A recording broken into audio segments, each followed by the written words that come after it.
حضرات، آئیے آپ کو استقامت فی الدین کے حوالے سے ایک حکایت سناؤں۔ حضرت امام یافعی رحمۃ اللہ علیہ نقل فرماتے ہیں کہ دو دوست تھے اور دونوں دوستوں میں بہت گہرا پیار تھا، بہت گہری دوستی تھی، آپس میں پیار و محبت کرتے تھے۔ ایک نوجوان ایسا تھا کہ وہ چلتی ہوئی آگ کے اندر ہاتھ ڈال دیتا لیکن آگ اس کے ہاتھ پر اثر نہیں کرتی، دہکتے ہوئے شعلے اپنے ہاتھ میں اٹھا لیتا لیکن اثر نہیں کرتے، کھولتے ہوئے تیل کے اندر، کڑاہوں کے اندر ہاتھ ڈال دیتا لیکن کچھ اثر نہیں ہوتا اس کے ہاتھ پر۔ جب لوگوں نے یہ دیکھا تو لوگوں کو تعجب ہوا، لوگ حیرت میں پڑ جاتے کہ یار آخر کار کون سا ایسا راز ہے، کون سی ایسی بات ہے اس نوجوان کے اندر جس کی بنا پر یہ اگر ہاتھ آگ میں ڈال دے تو آگ اس کے ہاتھ پر اثر نہیں کرتی، آگ کے شعلے ہاتھ میں اٹھا لیتا لیکن کچھ اثر نہیں ہوتا، کھولتے ہوئے تیل کے اندر، کڑاہوں کے اندر ہاتھ ڈال دیتا لیکن اثر نہیں ہوتا۔ لوگ حیرت میں تھے، لوگ پریشان تھے، آخرکار ایسا کون سا راز ہے اس کے اندر، ایسی کون سی بات ہے جس کی وجہ سے یہ تمام چیزیں کر لیتا ہے لیکن اس کے ہاتھ پر کوئی اثر نہیں ہوتا۔ تو دوسرے دوست نے پوچھا، یار ذرا یہ تو بتا کہ آخرکار ایسا کون سا راز ہے، کون سی ایسی بات ہے تجھ میں کہ تو اپنے ہاتھ کو آگ میں ڈال دیتا لیکن آگ تیرے ہاتھ پر اثر نہیں کرتی، تو دہکتے ہوئے شعلے ہاتھ میں اٹھا لیتا لیکن کچھ اثر نہیں ہوتا۔ اس نوجوان نے کہا، دوست یہ راز کی بات ہے، یہ راز کی بات ہے، اس کو راز ہی رہنے دے۔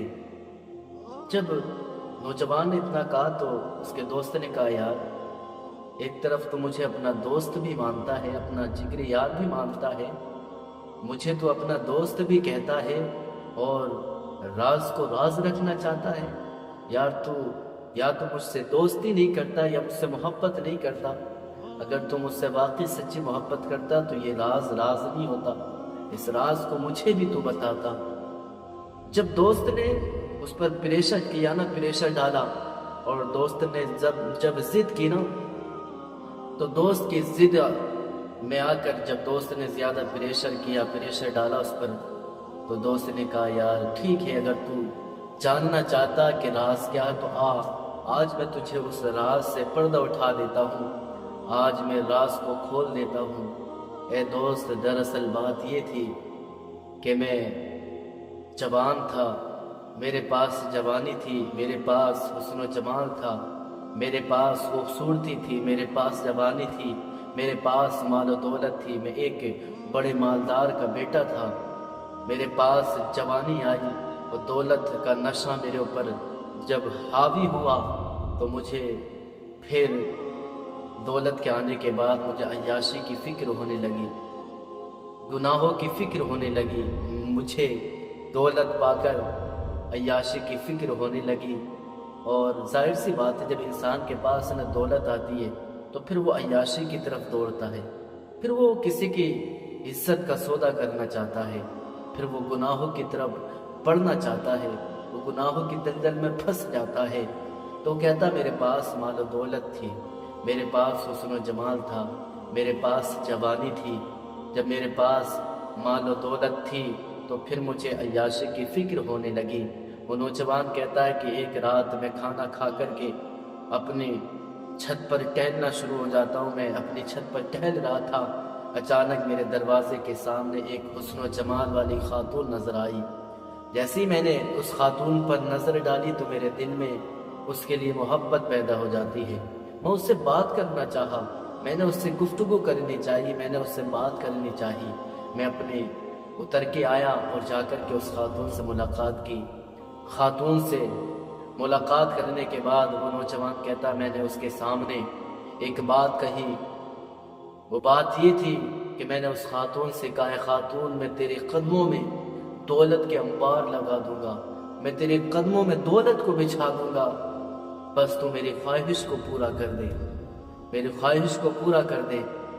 جب نوجوان نے اتنا کہا تو اس خاتون نے کہا، اے نوجوان اللہ کے خوف سے ڈر، اللہ کے عذاب سے ڈر۔ اے نوجوان تو یہ کیا بات کہہ رہا ہے؟ اللہ کا خوف کر۔ اے نوجوان کیا تو نہیں جانتا ہے میرے نبی نے فرمایا ہے جب کوئی انسان گناہ کرتا ہے، جب کوئی انسان زنا کرتا ہے تو پھر اس کے دل سے ایمان باہر ہو جاتا ہے، اس کے دل سے ایمان نکل جاتا ہے۔ اے نوجوان اللہ کے نبی فرماتے ہیں جب کوئی مسلمان مرد اور عورت زمین پر گناہ کرتے ہیں، جب بدکاری کرتے ہیں، زنا کرتے ہیں، تو یہ زمین رو کر چلا کر رب کی بارگاہ میں عرض کرتی ہے اللہ مجھے اتنی طاقت دے دے تاکہ میں پھٹ جاؤں اور ان کو اپنے اندر دبوچ لوں۔ اے نوجوان اللہ کے عذاب سے ڈر، اللہ کا عذاب بہت سخت ہے۔ اللہ نے قرآن میں فرمایا ان بطش ربک لشدید، تیرے رب کی بہت سخت پکڑ ہے، اللہ کی بہت سخت پکڑ ہے۔ اے نوجوان اللہ کے عذاب سے ڈر، تو کیا بات کہہ رہا ہے؟ نوجوان کہتا وہ خاتون اتنا کہہ کر کے چلی جاتی ہے۔ امام یافعی رحمۃ اللہ علیہ فرماتے وہ خاتون گھر پہنچی اور گھر جانے کے بعد اس نے اللہ کی عبادت کی، اللہ کی بندگی میں لگ جاتی ہے۔ وہ خاتون ایسی خاتون نہیں تھی جو آج کل کی اپنی مرضی کے مطابق اپنی مرضی کی زندگی جینا چاہتی ہیں، اپنی مرضی کے مطابق زندگی بسر کرنا چاہتی ہیں، اپنی مرضی کے مطابق عیاشیوں میں زندگی کو گزارنا چاہتی ہیں۔ وہ اس طرح کی خاتون نہیں تھی، بلکہ اس کے ماں باپ نے اس خاتون کی پرورش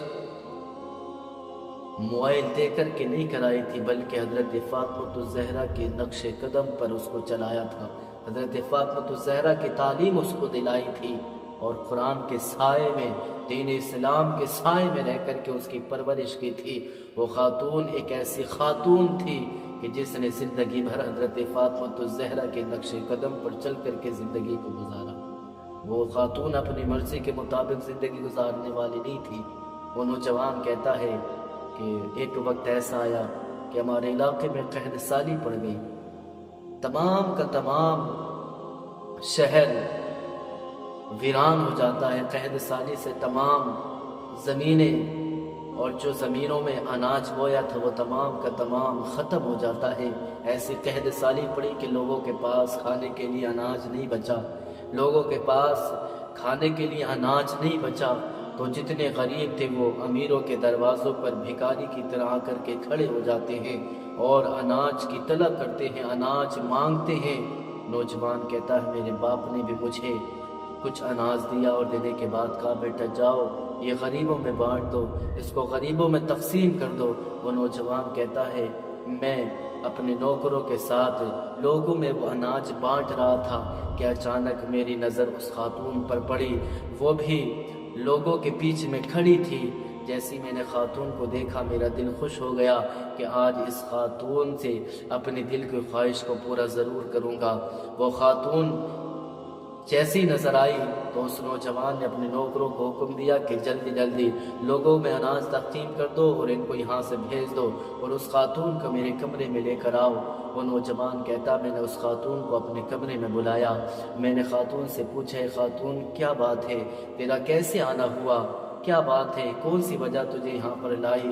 تو اس خاتون نے کہا ہے نوجوان تو جانتا ہے نا میں شادی شدہ ہوں، میری شادی ہو چکی ہے اور میرے تین بچے ہیں۔ اے نوجوان اللہ کے عذاب سے ڈر، میری شادی ہو چکی ہے اور میرے تین بچے ہیں، وہ بھوک سے بلک رہے ہیں، نوجوان اللہ کی رضا کے لیے کچھ اناج دے دیں۔ نوجوان کہتا میں نے خاتون سے کہا خاتون تو میرے دل کی خواہش کو پورا کر دے، تو میرے دل کی خواہش کو پورا کر دے، میں تیرے قدموں میں اناج کا دولت کا انبار لگا دوں گا۔ نوجوان کہتا ہے خاتون نے پوچھا نوجوان تیری خواہش کیا ہے؟ نوجوان کہتا میں نے کہا کہ میں تیرے ساتھ زنا کرنا چاہتا ہوں۔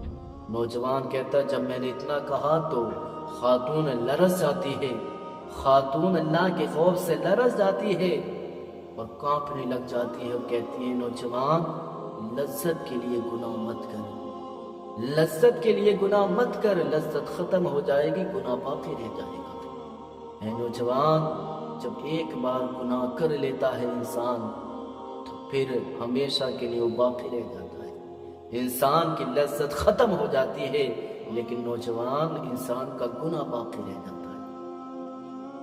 وہ نوجوان کہتا وہ خاتون مجھ سے اتنا کہہ کر کے چلی جاتی ہے۔ وہ خاتون گھر پہنچی، جیسے گھر پہنچی نا، امام یافعی رحمۃ اللہ علیہ فرماتے وہ خاتون گھر پر پہنچی، جیسے گھر پر پہنچی تو اس کے بچے رو رہے تھے، اس کے بچے بھوک سے بلک رہے تھے۔ وہ خاتون اپنے بچوں کو دیکھ کر پریشان تھی۔ وہ بچے کہتے ماں اگر تو ہمارے لیے کچھ کھانے کے لیے نہیں لا سکتی، ماں ہمارے لیے اگر کھانے کے لیے کھانا نہیں لا سکتی، اے ماں کم سے کم ہمارا گلا گھونٹ کر کے ہمیں مار دے تاکہ ہم اس بھوک کی شدت سے بچ جائیں، اس بھوک کی شدت سے ہم محفوظ ہو جائیں۔ اے ماں کھانے کے لیے اگر کھانا نہیں لا سکتی ہے تو کم از کم ہمارا گلا گھونٹ کر کے اس دنیا کی باتوں سے، دنیا کی زندگی سے آزاد کر دے۔ بہنوں میرے بھائیوں ذرا سوچو نا، جب اس خاتون کے سامنے اس کے تین بچے موت کی بھیک مانگ رہے ہوں، موت کی بھیک مانگ رہے ہوں، کہتے ہو ماں اگر کھانے کے لیے کھانا نہیں لا سکتی ہے تو کم از کم ہمارا گلا گھونٹ کر کے ہمیں آزاد کر دے اس تکلیف سے۔ سوچے نا ممتا پر کیا بیتی ہوگی، اس ماں کی ممتا پر کیا بیتی ہوگی، اس ماں کے کلیجے پر کیا بیتی ہوگی جس کے تین بچے موت کی بھیک مانگ رہے ہوں، اس خاتون کے دل پر کیا گزری ہوگی۔ امام یافعی رحمۃ اللہ علیہ فرماتے وہ خاتون اپنے بچوں کو بلکتا ہوا دیکھ کر دل میں سوچتی ہے کہ تین بچوں کی زندگی کا معاملہ ہے، ایک طرف 3 بچوں کی زندگی ہے اور ایک طرف گناہ ہے۔ اگر میں گناہ کر لوں اور اناج لے آؤں تو میرے 3 بچوں کی زندگی بچ جائے گی، میری 3 بچوں کی زندگی بچ جائے گی، اور بعد میں گناہ کرنے کے بعد میں توبہ کر لوں گی، توبہ کا دروازہ کھلا ہوا ہے۔ وہ خاتون اتنا سوچ کر کے گھر سے نکل جاتی ہے۔ یاد رکھنا یہ شیطان کا سب سے بڑا جال ہے، انسان ابھی تو گناہ کرے اور بعد میں توبہ کرے۔ کیا کسی کے پاس یا آپ کے پاس اس بات کی گارنٹی ہے کہ آپ کو گناہ کرنے کے بعد موت آئے گی؟ اگر آپ کو گناہ کرتے کرتے موت آ گئی تو پھر آپ کا حال کیا ہوگا؟ اس بات کی گارنٹی تو نہیں ہے کہ گناہ کرنے کے بعد آپ کو توبہ کا موقع مل جائے گا۔ اگر گناہ کرتے کرتے موت آ گئی، میرے نبی فرماتے جو انسان جس حال میں مرے گا کل قیامت کے دن وہ اسی حال میں اٹھایا جائے گا۔ اگر گناہ کرتے کرتے مر گئے تو کل قیامت کے دن گناہ کرتے کرتے اٹھائے جاؤ گے۔ وہ خاتون نکل پڑتی، جیسی راستے میں چلی تو اس نے سوچا کہ اگر گناہ کرنے کے بعد اناج تو مجھے مل جائے گا، اناج تو میں حاصل کر لوں گی اور میں اپنے بچوں کو بھی کھلا دوں گی۔ اگر میرے بچوں کی زندگی اگر ہوئی تو بچ جائیں گے، اگر میرے بچوں کی زندگی نہ ہوئی تو کھانا کھانے کے بعد بھی تو مر جائیں گے۔ اگر موت آنی ہے تو ان کو کھانا کھانے کے بعد بھی آ سکتی ہے، ضروری تو نہیں ہے کہ کھانا کھانے سے پہلے ہی آئے۔ ہو سکتا ہے کہ اس کو کھانا کھلانے کے بعد بچوں کی زندگی نہ بچی تو اپنے بچوں کی زندگی کے لیے میں اپنی زندگی بھر کی عزت داؤ پر کیوں لگاؤں؟ اپنے بچوں کی زندگی کی خاطر اس نبی کے دل کو کیوں دکھاؤں جس نبی نے مجھے عزت عطا فرمائی، مجھے ایمان کی دولت جس نبی کے صدقے ملی، جس نبی کے صدقے مجھے عزت ملی، وقار ملا، اس نبی کے دل کو کیوں دکھاؤں؟ خاتون کہتی ہے جس نبی کی لخت جگر حضرت فاطمہ الزہرا کے صدقے مجھے عزت ملی، وقار ملا، آج اس فاطمہ الزہرا کے دل کو کیسے ٹھیس پہنچاؤں؟ میں اپنی زندگی بھر کی جو عزت میں نے کمائی ہے، جو اللہ کے رسول نے مجھے عزت عطا فرمائی ہے، وہ اس عزت کو داغدار کیوں کروں؟ خاتون کہتی ہے اگر زندگی بچنی ہوگی تو بچ جائے گی، اگر زندگی نہیں ہوئی تو نہیں رہے گی، بچے مر جائیں گے، لیکن میں اپنے بچوں کی خاطر، اپنے بچوں کی زندگی کے لیے میں اپنی عزت کو سودا نہیں کر سکتی، اپنی عزت کا سودا کبھی نہیں کروں گی۔ وہ خاتون یہ سوچ کر کے چل دی۔ نوجوان کہتا ہے کہ میرے دروازے پر وہ خاتون آئی۔ میں نے کہا خاتون اب کیوں آئی ہو؟ تو نوجوان کہتا اس خاتون نے کہا نوجوان اللہ کی رضا کے لیے کچھ اناج دے دے، کچھ اناج دے دے تاکہ میں اپنے بچوں کی زندگی بچا سکوں۔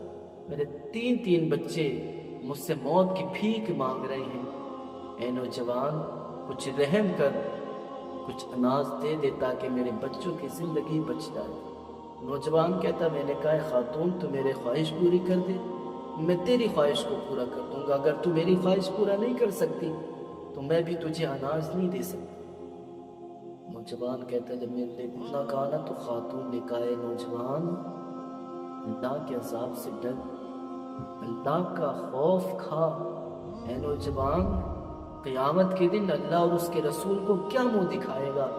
اے نوجوان تو چاہتا کہ میں اپنے بچوں کی زندگی کے لیے تیرے ساتھ گناہ کروں؟ اے نوجوان کان کھول کر کے سن لے، میں اپنے ایک بچے کو تڑپ کر کے مرتا ہوا دیکھنا گوارا کر سکتی ہوں، میں اپنے بچے کو ایک کر کے موت کے گھاٹ اترتا دیکھتا ہوا تو گوارا کر سکتی ہوں، میں ایک بچے کو بلکتا ہوا تڑپتا ہوا مرتا ہوا دیکھنا تو گوارا کر سکتی ہوں، لیکن نوجوان جس نبی کے صدقے مجھے عزت ملی ہے میں اس نبی کے دل کو نہیں دکھا سکتی۔ میں اپنے بچوں کو اپنے ہاتھوں سے موت کے گھاٹ اتار دوں گی، لیکن یاد رکھنا میں تیرے ساتھ کبھی گناہ نہیں کروں گی، میں اللہ کی نافرمانی نہیں کروں گی۔ اللہ کے اے نوجوان تو دنیا کی نظروں سے چھپ کر کے گناہ کرنا چاہتا ہے، لیکن جو رب ہر چیز کو دیکھتا ہے دنیا کی نظر سے تو بچ سکتا ہے، لیکن نوجوان تو اللہ کی نظر سے نہیں بچ سکتا۔ نوجوان کہتا وہ خاتون اتنا کہہ کر کے چلی جاتی اور جا کر کے وہ حضرت فاطمہ الزہرا کی سنت کو ادا کرتی ہے، مصلی بچھاتی ہے اور اللہ کی عبادت کرنا شروع کرتی ہے۔ اللہ کی عبادت کی سجدے میں سر جھکایا اور رب کی بارگاہ میں عرض کی مولا تو نے کہا تھا کہ گناہ سے بچ جا تو میں گناہ سے بچ گئی، مولا تو نے کہا کہ گناہوں سے بچو، مولا میں گناہوں سے بچ گئی، اب مولا میرے بچوں کی زندگی تیرے سپرد ہے، اگر میرے بچوں کی زندگی بچی ہے تو مولا کچھ انتظام فرما دے، اگر زندگی نہیں بچی ہے تو مولا جس میں تو راضی ہے اس میں یہ تیری بندی راضی ہے۔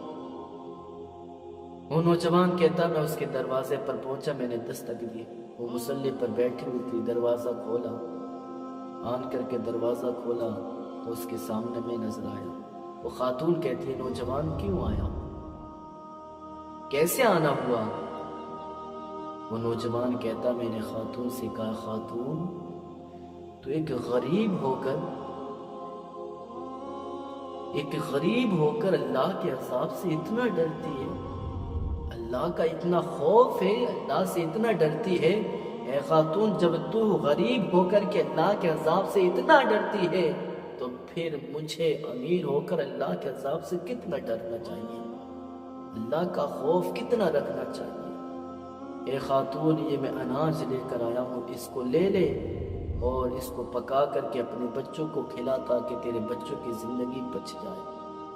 اے خاتون میں نے آج صدق دل کے ساتھ اللہ کی بارگاہ میں توبہ کر لی ہے، آج کے بعد میں کسی کو بری نظر سے نہیں دیکھوں گا اور نہ ہی کبھی میں اس گناہ کی طرف قدم کو بڑھاؤں گا، آج سے میں نے توبہ کر لی ہے اور میں تجھے اپنی بہن مانتا ہوں، یہ لے اناج لے اور اپنے بچوں کو پکا کر کے کھلا دے۔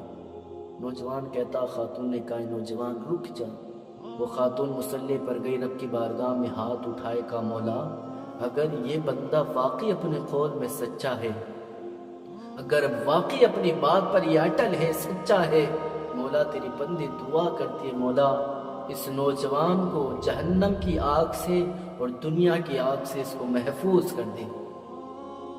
نوجوان کہتا اس خاتون نے دعا مانگی، اے دوست اس خاتون کی دعا کا صدقہ ہے، صلہ ہے کہ آج میں جلتی ہوئی آگ کے اندر ہاتھ ڈال دیتا ہوں لیکن آگ اثر نہیں کرتی. مجھے یقین ہے جب میں دنیا کی آگ سے محفوظ ہو گیا تو قیامت کے دن جہنم کی آگ سے بھی محفوظ رہوں گا، کیونکہ اس خاتون نے دعا مانگی تھی جب دنیا کی آگ مجھے نہیں جلا سکتی تو میرا ایمان ہے کہ قیامت کے دن جہنم کی آگ مجھے نہیں جلا پائے گی. ذرا سوچیں جب ایک خاتون کی دعا کا یہ حال تھا کہ اس کی دعا کی برکت سے نوجوان پر دنیا اور آخرت کی آگ کو حرام کر دیا جائے تو سوچیں اس خاتون کی شان کا عالم کیا ہوگا. تو میرے بھائیوں، جو اللہ کے عذاب سے ڈرتا ہے، جو اللہ کا خوف رکھتا ہے، جو اللہ کی رضا کے لیے زندگی کو گزارتا ہے تو اللہ تبارک و تعالیٰ اس کے لیے غیب سے دروازے کھول دیتا ہے اور اللہ اس کو دنیا کے ہر محتاجی سے محفوظ کر دیتا ہے. اللہ اس کو رزق کی تنگی سے بچا دیتا ہے اور اللہ اس کو ایسی جگہ سے رزق عطا فرماتا ہے جہاں اس بندے کا گمان تک نہیں پہنچتا. اس لیے نوجوانوں، اللہ سے ڈریں. اللہ کا عذاب بہت سخت ہے میرے بھائی. اللہ کا عذاب وہ عذاب ہے کہ اللہ کا عذاب اگر پتھروں پر ڈال دیا جائے تو پتھر بھی اللہ کے عذاب کو برداشت نہیں کر سکتے.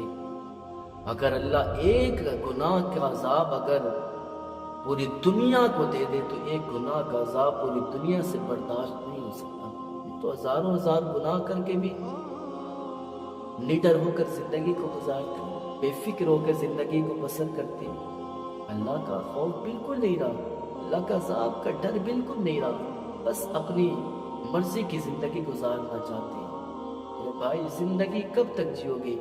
مرضی کی زندگی گزارنا ہے لیکن یاد رکھنا ایک تمہیں مرنا ہے، دنیا چھوڑ کے جانا ہے. اس لیے بھائیوں، اللہ کے عذاب سے ڈریں، اللہ کا خوف دل میں رکھیں اور اس کے بعد صرف اللہ کی رضا کے لیے زندگی کو گزاریں.